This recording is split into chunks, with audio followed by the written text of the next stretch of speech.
Bonjour à tous et bienvenue dans cette nouvelle vidéo. Aujourd'hui, nous allons continuer la partie 2 du jour 5 du Advent of Code 2020. Donc, dans cette deuxième partie, nous devons trouver notre siège qui est le seul site ID qui est manquant de la liste et dont l'ID plus 1 et l'ID moins 1 existent. Donc, l'idée, c'est de peut-être créer le vecteur de tous les ID, de le parcourir, et de vérifier si l'index suivant existe.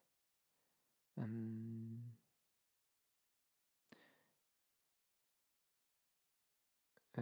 ouais, je pense que c'est un truc comme ça. Je pense pas qu'il y ait de trous, parce qu'il dit, ils disent que les sièges, les premiers sièges et les derniers sièges n'existent pas. Donc je pense que la liste, elle va de «0» entre guillemets, on peut tester, hein, on peut tricher, on peut faire un DBG ici de site ID et lancer, cargo run. Alors le problème, c'est qu'ils sont pas ordonnés, il faudra les ordonner d'abord. Je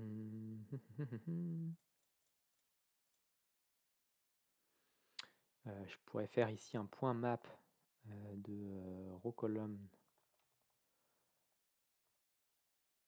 Alors, je sais pas s'il y a des short closures en Rust. Si ici je fais get site ID de row column, est-ce que ça compile? Du coup, ici c'est les IDs. Et j'ai pas besoin de faire ça. Tac. Est-ce que ça compile? Oui, ça a l'air de compiler. Et du coup, l'avantage de ça, c'est que je peux faire un point sort ici, peut-être? Est-ce qu'un sort existe? Une fonction sort existe? Il n'y a pas de fonction sort. Sort, iter, Rust. Est-ce qu'on peut trier un tableau? Iter, collect sort, on se fiche, tac tac tac.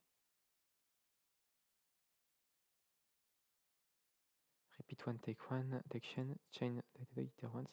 Ça a l'air compliqué de faire un sort, donc on va faire un collect. On va collect ça en U32, parce que je sais que sur les vecteurs, il y a une fonction sort, qui id sort. Et je pense qu'il faut que ce soit mutable, parce que pour trier un vecteur, il faut... Ouais. Donc l'idée, c'est est-ce qu'il y a des trous? L'idée, c'est de trouver le trou, en fait, dans cette liste. Je pense pas qu'il y ait de trous, en fait, je pense qu'il y a des trous au début. Si je remonte un petit peu, je pense que voilà, il y a des trous au début, il y a des trous à la fin, mais il n'y a pas forcément de trous au milieu. Donc si le chiffre suivant n'est pas celui qu'on attend, on devrait être bon. Donc ce que je vais faire, c'est que je vais tester ça partout. Alors sur la partie 2, qu'est-ce qu'on va faire? On va prendre tout ça. On va faire la partie 2, donc on va prendre les identifiants, on va les trier et on va faire for site, on va pas voir le résultat ici. Voilà. Enumerate. Je vais récupérer ici l'index, virgule site ID. Et donc l'idée, c'est de faire if IDs index plus 1. Il y a une fonction peut-être get.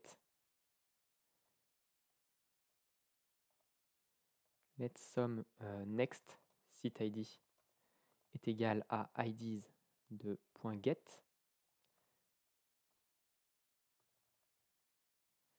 Ok, donc si je fais ça, je sais pas si ça compile ça déjà, mais et j'ai le next site ID, et si je dis que if site ID est différent, next site ID est différent de site ID plus 1. Println found missing site ID site ID plus 1.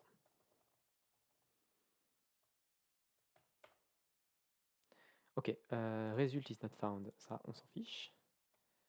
Ok, enumerate,